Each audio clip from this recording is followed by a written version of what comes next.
এই যে আজকে আপনাদের এখানে আসলাম, কেন এসেছি জানেন তো? কেন বলেন তো? কি কেন এসছে বলেন তো ভাই? ওই যে দূরে দাঁড়াচ্ছেন, হ্যাঁ, খাল খননের জন্য। কি নাম খালটার? পাতালি খাল। এই খালটা কিন্তু আজকে যে আমরা পুনর্খননের কাজে হাত দিয়েছে, এই খালটা প্রথম খনন করেছিলেন আজকে থেকে 50 বছর আগে কে? শহীদ রাষ্ট্রপতি জিয়াউর রহমান। প্রিয় ভাই বোনেরা, এই খালটি আমরা এই জন্য খনন করতে চাই, কারণ আপনাদের নিশ্চয়ই মনে আছে, আপনারা নির্বাচনের আগে শুনেছিলেন যে আমরা দেশের মানুষের সামনে বলেছিলাম যে আমরা সরকার গঠন করতে, আল্লাহর রহমতে সরকার গঠন করতে সক্ষম হলে আমরা দেশের জন্য কতগুলো কাজ করতে চাই, এবং কি কি সেই কাজগুলো। সেই কাজগুলো ছিল আজ যে খাল খনন কর্মসূচি এখানে উদ্বোধন করলাম আমরা।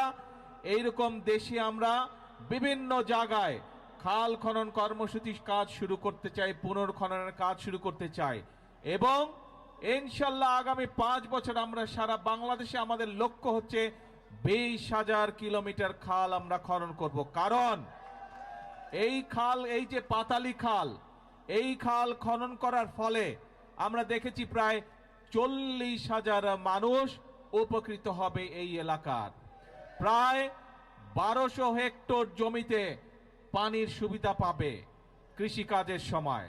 প্রায় 1200 মেট্রিক টন খাদ্যশস্য বেশি উৎপন্ন হবে এই এলাকায়, এবং সরাসরি প্রায় 8,500 কৃষক ভাই সেই সেচ সুবিধা পাবে এই খাল পুনর্খনন করার মাধ্যমে।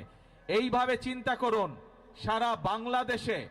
সারা বাংলাদেশে যদি আমরা যেই খালগুলোকে লক্ষ্য করেছি সেই খালগুলো যদি খনন এবং পুনর্খনন করতে পারি, তাহলে চিন্তা করুন এই একটি এলাকাতেই এই 10 বর্গ কিলোমিটার এলাকার মানুষ এই পানির সুবিধা পাবে। তার মধ্যে 40,000 মানুষ তো পানির সুবিধা পাবে, সাথে 8,500 কৃষক ভাই, সরাসরি যারা কৃষক, তারা সেই সুবিধা পাবে একটি উপজেলাতে, এই সদর থানাতেই। তাহলে চিন্তা করুন, আমরা যদি 20,000 কিলোমিটার খাল খনন করতে পারি, সারা বাংলাদেশে কত কৃষক ভাই সরাসরি সেচের সুবিধা পাবে।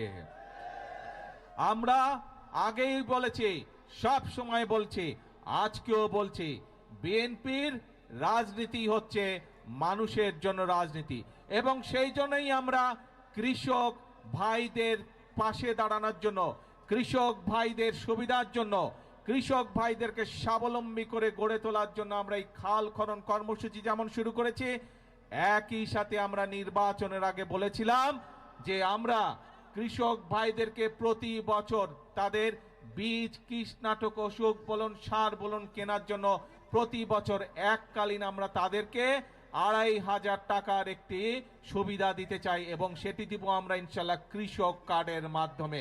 এই কথাটা আমরা বলেছিলাম।